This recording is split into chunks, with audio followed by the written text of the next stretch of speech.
हाँ, तो नमस्कार मेरे प्यारे साथियों। आज के इस वीडियो में हम क्लास 10th के साइंस के 21 फरवरी को जो आपका परीक्षा होने वाला है, उसके लिए 80 गो वायरल ऑब्जेक्टिव क्वेश्चन को करेंगे, जो कि काफ़ी महत्वपूर्ण है। तो आप सब परीक्षा से पहले जो है, इस वीडियो को शुरू से अंत तक जो है वो देख लीजिए। तो चलिए स्टार्ट करते हैं। तो आपका पहला प्रश्न है मेरे प्यारे साथियों कि निम्नांकित में कौन सा पद जो है विद्युत परिपथ में विद्युत शक्ति को निरूपित करता है? तो आई स्क्वायर आर, वी स्क्वायर बट्टा आर या वी आई। तो इनमें से सभी जो है मेरे प्यारे साथियों विद्युत परिपथ में विद्युत शक्ति को निरूपित करता है। तो ऑप्शन डी जो है इसका बिल्कुल सही उत्तर हो जाएगा।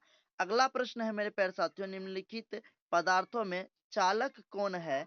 तो यहाँ पर जो है मेरे प्यारे साथियों एल्यूमिनियम जो है यह पदार्थों का चालक है। तो ऑप्शन सी जो है इसका सही उत्तर हो जाएगा। अगला प्रश्न है 3 नंबर का कि एक सेल का विद्युत वाहक बल 1.5 वोल्ट है, तो 10 कूलाम आवेश गुजरने पर जो है कार्य होगा, है ना? तो इसका जो कार्य होगा मेरे प्यारे साथियों वो हो जाएगा 15 जूल। ऑप्शन सी जो है इसका सही उत्तर हो जाएगा। अगला प्रश्न है मेरे प्यारे साथियों 4 नंबर का कि कुछ बादलों का रंग जो है उजला क्यों होता है? तो परिकिरणन के कारण होता है। ऑप्शन बी जो है इसका सही उत्तर हो जाएगा, याद रखिएगा। अगला प्रश्न है मेरे प्यारे साथियों 5 नंबर का कि फोकस से ध्रुव की ओर आने पर अवतल दर्पण में आवर्धन का मान जो है वह बढ़ता है। तो ऑप्शन ए जो है इसका सही उत्तर हो जाएगा, याद रखिएगा। अगला प्रश्न है मेरे प्यारे साथियों कि निम्नलिखित में से किस धातु से सोलर सेल जो है वो बना होता है? तो यह सिलिकॉन से बना होता है। ऑप्शन बी जो है इसका सही उत्तर हो जाएगा। नेक्स्ट क्वेश्चन है मेरे प्यारे साथियों 7 नंबर का कि विद्युत प्रतिरोध के कारण जो है चालक में उत्पन्न होता है, तो उसमें प्रभाव उत्पन्न होता है। ऑप्शन सी जो है इसका सही उत्तर हो जाएगा। अगला प्रश्न है मेरे प्यारे साथियों 8 नंबर का कि प्रतिरोध का मान बढ़ाने के लिए प्रतिरोधकों को जो जोड़ा जाना चाहिए, तो श्रेणी क्रम में जोड़ा जाना चाहिए। ऑप्शन बी जो है इसका सही उत्तर हो जाएगा। अगला प्रश्न है कि श्वेत प्रकाश में वर्ण विक्षेपण उत्पन्न करता है, तो यह जो है प्रिज्म से। ऑप्शन डी जो है इसका सही उत्तर हो जाएगा। नेक्स्ट क्वेश्चन है मेरे प्यारे साथियों 10 नंबर का कि सरल सूक्ष्मदर्शी में किसका उपयोग होता है? तो सरल सूक्ष्मदर्शी में जो है उत्तल लेंस का उपयोग होता है। ऑप्शन डी जो है इसका सही उत्तर हो जाएगा। नेक्स्ट प्रश्न है मेरे प्यारे साथियों 11 नंबर का कि नेत्र लेंस में समायोजन की क्रिया होती है, तो ये होती है सिलियरी पेशियों द्वारा। ऑप्शन सी जो है इसका सही उत्तर हो जाएगा। नेक्स्ट क्वेश्चन है कि प्रत्यावर्ती धारा की आवृत्ति कितनी होती है? तो यह जो है 50 Hz होती है। ऑप्शन सी जो है इसका सही उत्तर हो जाएगा। नेक्स्ट क्वेश्चन है मेरे प्यारे साथियों 13 नंबर का कि किसी धारावाही परिनालिका के भीतर सभी बिंदुओं पर चुंबकीय क्षेत्र जो है वह समान होता है। ऑप्शन ए जो है इसका सही उत्तर हो जाएगा। नेक्स्ट क्वेश्चन है कि स्पेक्ट्रम प्राप्त करने के लिए किसका उपयोग होता है? तो प्रिज्म का उपयोग होता है। ऑप्शन डी जो है इसका सही उत्तर हो जाएगा। अगला प्रश्न है मेरे प्यारे साथियों 15 नंबर का कि कांच प्रिज्म द्वारा उत्पन्न श्वेत प्रकाश के स्पेक्ट्रम में किस रंग की किरण का झुकाव जो है वह अधिक है? तो बैंगनी का। ऑप्शन डी जो है इसका सही उत्तर हो जाएगा। अगला प्रश्न है कि लेंसों में मुख्य फोकस की संख्या कितनी होती है? तो लेंसों में जो मुख्य फोकस की संख्या होती है वह 2 होती है। ऑप्शन ए जो है इसका सही उत्तर हो जाएगा। नेक्स्ट क्वेश्चन है कि किसी लेंस में बाहर की ओर उभरे दो गलीय पृष्ठ हो तो इसे कहते हैं, तो इसे उत्तल लेंस कहते हैं। ऑप्शन सी जो है इसका सही उत्तर हो जाएगा। नेक्स्ट क्वेश्चन है मेरे प्यारे साथियों 18 नंबर का कि रोगियों के नाक, कान, गले आदि के जांच के लिए डॉक्टर प्रयोग करते हैं, तो डॉक्टर जो है अवतल दर्पण का प्रयोग करता है। ऑप्शन ए जो है इसका सही उत्तर हो जाएगा। अगला प्रश्न है मेरे प्यारे साथियों कि प्रकाश के परावर्तन के नहीं अपवर्तन के कितने नियम है? तो चाहे प्रकाश का परावर्तन पूछे चाहे अपवर्तन पूछे, दोनों के 2 नियम होते हैं। तो ऑप्शन सी जो है इसका सही उत्तर हो जाएगा, याद रखिएगा। अगला प्रश्न है मेरे प्यारे साथियों बिजली के फ्यूज का जो तार बना होता है यह किसका बना होता है? तो यह जो बना होता है मेरे प्यारे साथियों यह तांबे और टीन दोनों का बना होता है। ऑप्शन सी जो है इसका सही उत्तर हो जाएगा। अगला प्रश्न है परिपथ में किन्हीं दो बिंदुओं के बीच का विभवांतर मापा जाता है? तो यह जो है वोल्ट मीटर से मापा जाता है। ऑप्शन बी जो है इसका सही उत्तर हो जाएगा। नेक्स्ट क्वेश्चन है मेरे प्यारे साथियों कि निम्न में से किसका अर्थ जल होता है? तो हाइड्रो का जो अर्थ होता है वह जल होता है। ऑप्शन डी जो है इसका सही उत्तर हो जाएगा। और जल का जो रासायनिक सूत्र होता है वह H2O होता है, याद रखिएगा। अगला प्रश्न है मेरे प्यारे साथियों कि ताप बढ़ने पर चालक का प्रतिरोध जो है बढ़ता है। ऑप्शन ए जो है इसका सही उत्तर हो जाएगा। इसके बाद आपका अगला प्रश्न है मेरे प्यारे साथियों, प्रकाश क्या है? तो प्रकाश जो है यह आंखों को प्रभावित करने वाली एक ऊर्जा है। ऑप्शन बी इसका सही उत्तर हो जाएगा। नेक्स्ट क्वेश्चन है कि स्थिर विद्युत में आवेश जो है यह विरामावस्था में रहता है। ऑप्शन ए जो है इसका सही उत्तर हो जाएगा 25 नंबर का।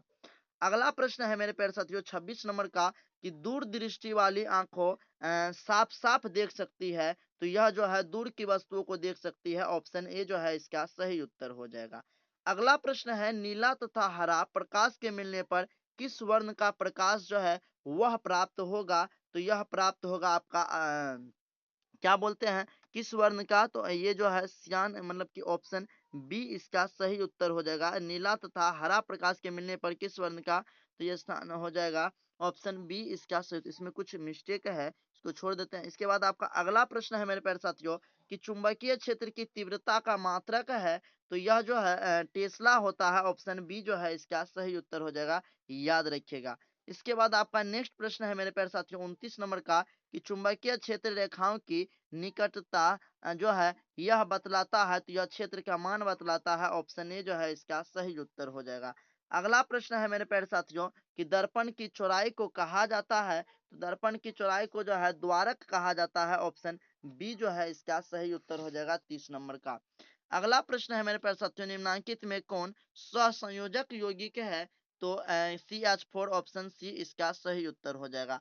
अगला प्रश्न है मेरे प्यारे साथियों अभिक्रियाशील समूह CO को कहते हैं तो कार्बोनिल समूह कहते हैं। ऑप्शन डी इसका सही उत्तर हो जाएगा। इसके बाद नेक्स्ट प्रश्न है कि किसी कोष में इलेक्ट्रॉनों की अधिकतम संख्या होती है। तो इसका जो सूत्र होता है इलेक्ट्रॉनों का अधिकतम संख्या निकालने की तो वो होता है 2n²। ऑप्शन सी जो है इसका सही उत्तर हो जाएगा। अगला प्रश्न है मेरे प्यारे साथियों कि कैथोड किरणों में क्या उपस्थित रहते हैं? तो इसमें जो है इलेक्ट्रॉन उपस्थित रहते हैं। ऑप्शन ए जो है इसका सही उत्तर हो जाएगा। नेक्स्ट प्रश्न है मेरे प्यारे साथियों सभी अम्ल जल में घुलकर प्रदान करते हैं। तो सभी अम्ल जल में जो घुलकर जो है हाइड्रोजन आयन प्रदान करते हैं। ऑप्शन ए जो है इसका सही उत्तर हो जाएगा। अगला प्रश्न है मेरे प्यारे साथियों कि वे सभी पदार्थ भस्म कहे जाते हैं जो जल में घुल करके जो है क्या कर देते हैं? तो हाइड्रोक्सिल देते हैं। ऑप्शन ये जो है इसका सही उत्तर हो जाएगा, याद रखिएगा।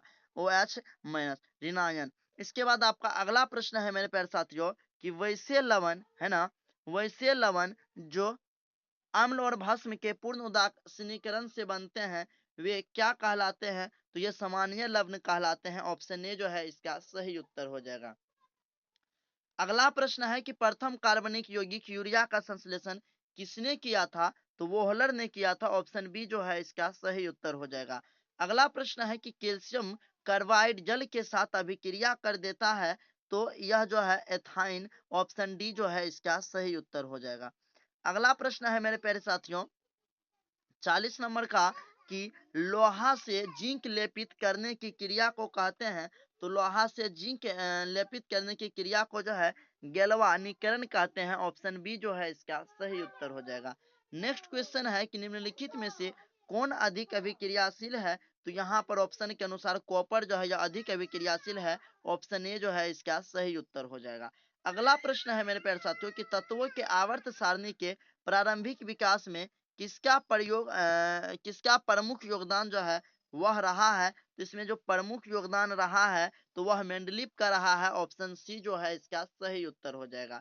नेक्स्ट क्वेश्चन है कि समस्थानिकों के गुणधर्म समान होते हैं लेकिन परमाणु द्रव्यमान जो है वह समान होते हैं और भिन्न भिन्न होते हैं। तो ए और बी दोनों होते हैं। ऑप्शन सी जो है इसका सही उत्तर हो जाएगा, है ना। तो दोनों गुण हो सकते हैं, समान भी होते हैं और भिन्न भिन्न भी होते हैं। अगला प्रश्न है कि लेड नाइट्रेट तथा पोटेशियम आयोडाइड के विलयन को मिलाने पर अवक्षेप का रंग जो है वह कैसा होता है? तो अवक्षेप का रंग जो है वह पीला होता है। ऑप्शन डी जो है इसका सही उत्तर हो जाएगा।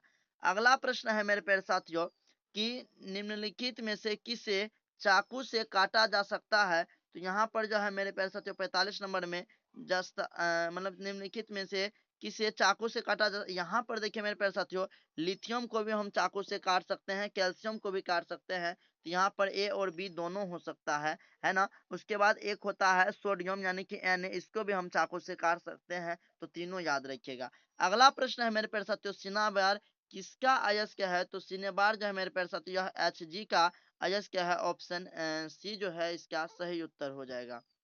अगला प्रश्न है मेरे प्यारे साथियों,